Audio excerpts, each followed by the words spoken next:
ಹೇ ನಮಸ್ಕಾರ ಗುರು, ನೀವು ನೋಡ್ತಿದ್ದೀರಾ extra innings Kannada YouTube channel. ನಮ್ಮ ಚಾನಲ್ಗೆ ಸ್ವಾಗತ, ಸುಸ್ವಾಗತ. ಸೊ ಇವತ್ತಿನ ಟಾಪಿಕ್ ಏನಿಲ್ಲ, simple. India versus England day 2 review ಮಾಡ್ತಿದ್ದೀನಿ. ಸೊ ಏನಾಗಿದೆ ಡೇ 2 ಅಲ್ಲಿ ಏನೇನಿಲ್ಲ ಅಂತ ನೋಡ್ಕೊಂಡು ಬರೋಣ. ಫಸ್ಟ್ ಆಫ್ ಆಲ್ ಗುರು, ಧರ್ಮಶಾಲ ಒಂದು ಸ್ಟೇಡಿಯಮ್ಮು ಯಾವ ಥರ ಬಿಲ್ಡ್ ಮಾಡಿದ್ದಾರೆ ಗೊತ್ತಿಲ್ಲ ಗುರು. ಆ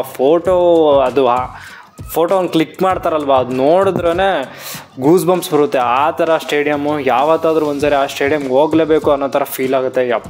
ನೆಕ್ಸ್ಟ್ ಲೆವೆಲ್ ಸ್ಟೇಡಿಯಮ್ಮು. ಅದಾದಮೇಲೆ ಈ ಡೇ 2 ಅಲ್ಲಿ ಏನೇನಾಯಿತು ಅಂತಂದರೆ, ಫಸ್ಟ್ ಆಫ್ ಆಲು ನಮ್ಮ ರೋಹಿತ್ ಕಾಕ ಅವರು and Shubman Gill, they both are on mark ಅಂತ ಹೇಳ್ಬೋದು. ಫುಲ್ಲು ನೆಕ್ಸ್ಟ್ ಲೆವೆಲ್ ಬ್ಯಾಟಿಂಗ್ ಮಾಡಿದ್ರು. ಬರ್ತಾ ಇದ್ದಂಗೆ ರೋಹಿತ್ ಕಾಕ ಅವ್ರು ಫುಲ್ಲು 6-4 ಎಲ್ಲ ಹೊಡೆಯೋಕ್ಕೆ ಸ್ಟಾರ್ಟ್ ಮಾಡಿದ್ರು. ಅದಾದಮೇಲೆ ಶುಭ್ಮನ್ ಗಿಲ್ ಅವರು ಹೊಡೆಯೋಕ್ಕೆ ಸ್ಟಾರ್ಟ್ ಮಾಡಿದ್ರು. ಸೊ ಇಬ್ಬರಿಂದ ಸೆಂಚುರಿ ಬಂತು.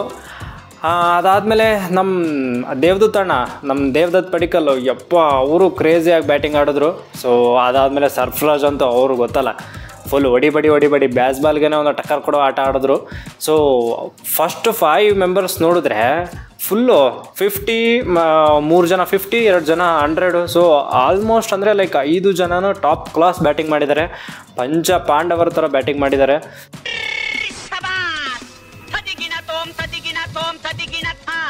ಸೊ ಈ ಥರ ಪಂಚಪಾಂಡವ್ರ ಥರ ಬ್ಯಾಟಿಂಗ್ ಮಾಡಿದ್ರೆ ಮತ್ತು ಆಬ್ವಿಯಸ್ಲಿ ಇಂಗ್ಲೆಂಡ್ ಅವ್ರು ಧೂಳಿಪಟ ಆಗೋದಂತೂ ಸಹಜ.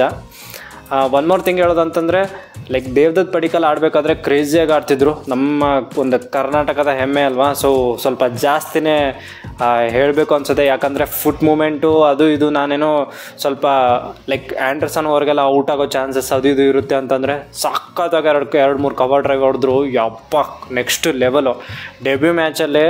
ಸೊ ಒಂದು ಹಾಫ್ ಸೆಂಚುರಿ ಹೊಡಿತಾರೆ ಅಂದರೆ ಟೆಂಪರ್ಮೆಂಟ್ ಇದೆ. ಸೊ ಅವರು ಆಡಬೇಕೆ ಅಂತಲೇ ಇದ್ದಾರೆ, ಅಂದರೆ ಲೈಕ್ ಕ್ರಿಕೆಟ್ ಆಡಬೇಕೆ ಅಂತಲೇ ಹುಟ್ಟಿದ್ದಾರೆ ಅಂತ ಅವ್ರ ಅಪ್ಪ ಅಮ್ಮ ಹೇಳ್ತಿದ್ರು. ಸೊ ಆ ಥರನೇ ಆಡಿದ್ದಾರೆ. ಕ್ರೇಜಿ. ಅವ್ರಿಗಂತೂ ಹ್ಯಾಟ್ಸ್ ಆಫ್ ಟು ಹೇಳಬೇಕು. ಎಕ್ಸ್ಟ್ರಾರ್ಡಿನರಿ ಆಟ ಆಡಿದ್ರು. ಅದಾದಮೇಲೆ ನಮ್ಮ ಕುಲ್ದೀಪ್ ಅಣ್ಣ ಆ್ಯಂಡ್ ಬುಮ್ರಾ ಗುರು, ಅಲ್ಲ ಪಟ ವಿಕೆಟ್ ಹೋಗ್ತಾ ಇರಬೇಕಾದ್ರೆ ಇವರಿಬ್ಬರು ಕೊನೆಯಲ್ಲಿ ಒಂದು ಪಾರ್ಟ್ನರ್ಶಿಪ್ ಕೊಟ್ಟರು. Next level partnership. ಸೊ ಈ ಥರ ಪಾರ್ಟ್ನರ್ಶಿಪ್ ಬಿಲ್ಡ್ ಮಾಡಿದ್ರಲ್ಲ, ಇದೇನಾಗುತ್ತೆ ಗೊತ್ತಾ, ಇವಾಗ ಕೊನೆಗೆ ಬಂದಿರಬೇಕಾದ್ರೆ ಇವರು ಇಂಗ್ಲೆಂಡ್ ಅವ್ರಿಗೆ ಒಂಚೂರು ಕಷ್ಟ ಆಗಿರುತ್ತೆ. ಲೈಕ್ ಫುಲ್ ಡೇ ಆಟ ಆಡಿಬಿಟ್ಟು ಸುಸ್ತಾಗಿರ್ತಾರೆ. ಸೊ ಆಲ್ಮೋಸ್ಟು ಇನ್ನಿಂಗ್ಸ್ನು ಒಂದು ಕ್ಲೋಸ್ ಮಾಡಿಬಿಟ್ಟು ಬ್ಯಾಟಿಂಗ್ ಸ್ವಲ್ಪ ಒಂದು 4-5 ಓವರ್ ಬ್ಯಾಟಿಂಗ್ ಮಾಡಿಬಿಟ್ಟು, ಇಲ್ಲ ಅಂದ್ರೂ ಇನ್ನಿಂಗ್ಸ್ ಕ್ಲೋಸ್ ಮಾಡಿ ನಾಳೆ ಆರಾಮಾಗಿ ಆಡೋಣ ಅಂತ ಹಿಂಗಿರ್ತಾರೆ ತಲೆ ಮೈಂಡ್ಸೆಟ್ಟು. ಬಟ್ ಇವ್ರು ನೋಡಿದ್ರೆ ಈ ಥರ ಲೋವರ್ ಆರ್ಡ್ರು ಈ ಥರ ಪಾರ್ಟ್ನರ್ಶಿಪ್ ಕೊಟ್ಟರೆ ಯಾರಿಗಾದ್ರೂ ತಲೆನೋವು ಆಬ್ವಿಯಸ್ಲಿ ಇದ್ದೇ ಇರುತ್ತೆ. ಬಟ್ ಇಂಗ್ಲೆಂಡ್ ಅವ್ರಿಗಂತೂ ಸರಿಯಾಗಿ ಪಾಠ ಕಲಿಸಿದ್ದಾರೆ. ಸೂಪರಾಗಿ ಪಾಠ ಕಲಿಸಿದ್ದಾರೆ. ಅದರಲ್ಲೂ ಕುಲ್ದೀಪ್ ಯಾದವ್ಗಂತೂ ಸೂಪರು. ಅವ್ರು ಮಾತ್ರ ನೆಕ್ಸ್ಟ್ ಲೆವೆಲ್ ಅಂತ ಹೇಳ್ಬೋದು.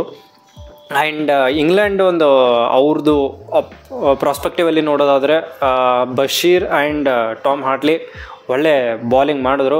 ನೋ ಡೌಟ್ ಬಶೀರ್ ಅವರು ಸಕ್ಕದ ಬಾಲಿಂಗ್ ಮಾಡಿದ್ರು. ಬಟ್ ಹೊಡ್ಸ್ಕೊಂಡಿರೋ ರನ್ ನೋಡಿದ್ರು ಹಂಗೆ ಇದೆ, ಏನು ಮಾಡೋಕ್ಕಾಗಲ್ಲ. ಬ್ಯಾಸ್ ಬಾಲ್ ಥರ ಅವ್ರಿಗೂ ಬ್ಯಾಸ್ ಬಾಲಾಗಿ ಹೊಡೆದಿದ್ದಾರೆ. ಬ್ಯಾಸ್ ಬಾಲು ಅಪ್ರೋಚ್ ಇಂಡಿಯಾ ಅವರು ಅವ್ರಿಗೆ ಕೊಟ್ಟಿದ್ದಾರೆ. ಬೆನ್ ಸ್ಟೋಕ್ಸ್ ಗುರು, ಬೆನ್ ಸ್ಟೋಕ್ಸು ಯಾವ ಲೆವೆಲ್ಗೆ ಆಲ್ರೌಂಡ್ರ್ ಅಂದರೆ, ನಾನು ಅದೇ ಈ ಸಿರೀಸಲ್ಲಿ ಹೆಂಗಾದರೂ ಮಾಡಿ ಬೌಲಿಂಗ್ ಮಾಡ್ತಾರೆ ಅಂದ್ಕೊಂಡಿದ್ದೆ. ಬಟ್ ಕೊನೆಗೂ ಇವತ್ತು ಅವ್ರಿಗೆ ಸಾಕಾಗೋಯ್ತು ಗುರು. ಆ್ಯಂಡರ್ಸನ್ನು ಮಾರ್ಕ್ವುಡ್ ಏನೆಲ್ಲ ತಕರಾರು ಮಾಡಿದ್ರು, ವಿಕೆಟ್ ತೆಗಿಯೋಕ್ಕಾಗಲಿಲ್ಲ. ರೋಹಿತ್ ಗಿಲ್ ಅವರು ಫುಲ್ಲು ರಾಜ್ಗೆ ಬಿಟ್ಟು ಆಡ್ತಾಯಿದ್ರು. ಫಸ್ಟ್ ಸೆಷನ್ ವಿಕೆಟೇ ಕೊಡಲಿಲ್ಲ.